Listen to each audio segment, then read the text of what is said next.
We were sent to a Repel Depot. First, we were sent to a 3-week advanced gunnery school up in northern eastern England on the Hull on the Humber, and then back to the replacement depot.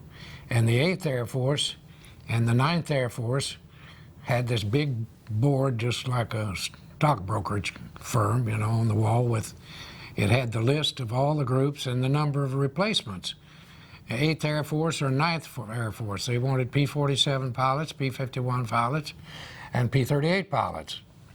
So-and-so fighter group needs 3, 2, 1, and they got looked up there and it said 367th Fighter Group, 9th Air Force needs 18 replacements.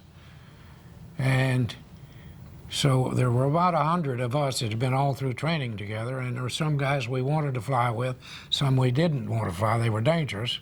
So we got sort of a secret list of 18 names, and we figured this way that, well, if we go to that one, as many replacements as they need, the promotions will come pretty fast. We were right about that. They came very fast. I went from second lieutenant to captain in just a few months, and the paperwork couldn't even keep up. It wasn't because I was good, it was because I was lucky. I didn't get hit. So.